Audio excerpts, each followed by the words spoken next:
Hai, kenalin, aku Salsabila Promo Aji dari Perencanaan Wilayah dan Kota ITB 2019 dan teman-teman biasa panggil aku Salsa. Di sini aku mau sharing hal apa aja sih yang aku dapetin dari Training for Trainers SMP SSDK 2021 yang diisi sama kakak yang keren banget namanya Kak Irfan. Tanpa lama-lama lagi, yuk langsung aja. Oke, di day 3 kita itu belajar tentang 5 hal yang bisa bikin kita jadi trainer yang super keren. Yang pertama, itu nyiptain suasana yang nyaman. Kalau suasana dalam diskusi atau training itu nggak nyaman, biasanya peserta itu sulit banget buat nyampein pendapat. Mereka tuh kayak takut-takut gitu, bahkan mungkin ada yang lift pas ditunjuk. Ada beberapa cara yang bisa dipakai. Yang pertama itu bisa kayak dibuat grup-grup kecil, buat sharing-sharing cerita dulu atau pengalaman yang bisa buat mereka nyaman. Terus juga di awal itu bisa diadakan doa bersama atau juga bisa ngasih apresiasi buat hal-hal kecil yang dilakuin sama peserta atau trainee kita. Terus yang kedua, itu terapin active learning. Active learning yang dimaksud di sini adalah pembelajaran yang dimana semua orang itu bisa aktif dan gak ngebosenin. Disingkatnya ARKA. ARKA. A itu untuk aktivitas, terus R itu untuk refleksi, terus K itu untuk konsep, dan A itu untuk aplikasi. Contoh misal, hari itu adalah tentang belajar komunikasi gitu ya. Jadi materi nggak langsung disampaikan, tapi yang pertama mungkin kita bisa nyuruh teman-teman trainee kita untuk saling komunikasi atau ngobrol.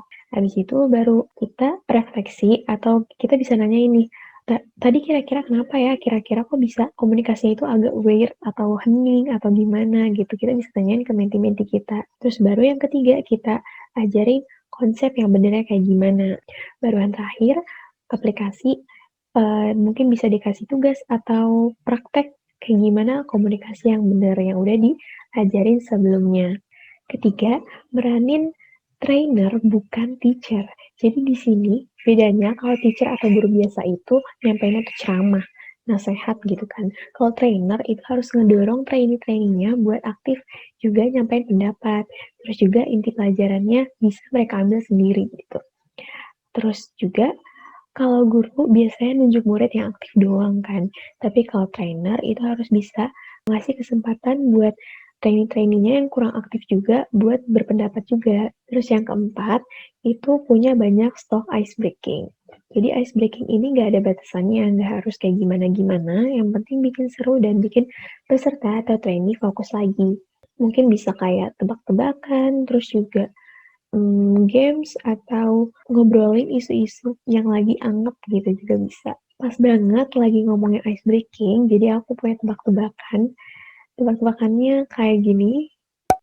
Jadi kalian bisa tebak, ini adalah artis Indonesia, dia tuh penyanyi. Teman-teman bisa coba iseng jawab di kolom chat atau di dalam hati juga boleh. Ntar jawabannya bakal aku kasih di akhir video ini. Lanjut yang kelima, ngelola dinamika kelompok. Ngelola dinamika kelompok ini bisa tergantung sama tugas atau aktivitas yang bakal kita lakuin. Misal tugasnya adalah suruh nulis pengaman diri. Jelas cocoknya adalah tugas individu dong gitu kan. Atau kalau misalkan aktivitasnya itu bersifat duel, kayak misalkan disuruh main suit gitu, nah itu bisa dibagi berpasang-pasangan. Atau kalau misalkan aktivitasnya itu sharing-sharing, mungkin bisa dibuat kelompok-kelompok kecil biar semuanya bisa ngomong. Semua tergantung kebutuhannya aja. Lanjut ke day 4. Oke, di day 4 kita belajar 3 jurus. Bukan yang kayak gitu. Jadi kita belajar jurus atau lebih tepatnya cara biar training itu bisa jadi seru. Jadi jurus pertama adalah jurus Gelaso no Jutsu. Untuk ngalahin siluman ular kedut. Wah, maksudnya apa iki gitu ya? Maksudnya adalah ibarat gelas yang beda gelas itu beda isinya, begitu juga dengan platform buat training. Beda platform, beda juga pendekatannya. Nah, buat training yang sinkron di masa-masa pandemi online gini, itu aplikasi semacam Zoom, Jimmeet, atau WhatsApp jadi platform yang bisa bikin training kita bisa jadi lebih efektif. Nah, sedangkan untuk training asinkronnya, itu bisa dari video YouTube, podcast, ataupun infografis. Nah, sinkron dan asinkron ini bisa berselingan dipakai biar pesertanya tuh nggak bosen ya guys. Nah, buat jurus kedua, itu buat ngadepin siluman kuya batok yang bikin kalian males atau mager di masa pandemi gini. Ya ini bisa dikalahin pakai jurus pengendali konten. Jadi biasanya ada 3 kesalahpahaman belajar online. Kesalahpahaman pertama, training online sama dengan training offline. Jadi kalau misalkan training offline itu bisa 5 jam gitu ya, terus di training online juga 5 jam nge-Zoom. Itu pasti pantat tepos, punggung pegel gitu kan, terus bosan parah dan gangguan-gangguan lainnya bakal nyamperin kita.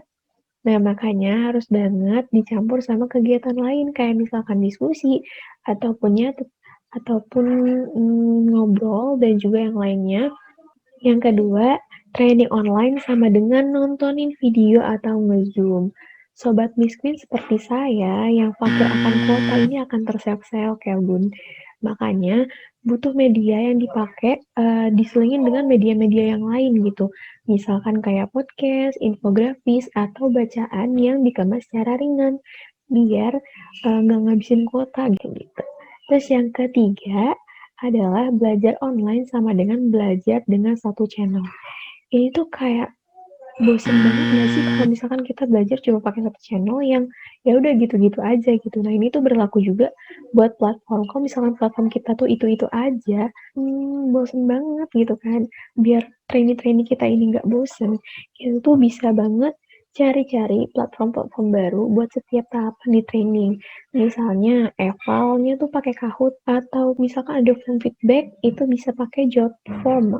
Selain itu, kita juga bisa ngoptimalin fitur-fitur di Zoom, kayak misalkan komen atau reaction, misal kayak buat ngecek nih, masih pada di Zoom nggak ya, gitu. Bisa nanya kayak, yang sayang sama aku, coba react pakai tanda love.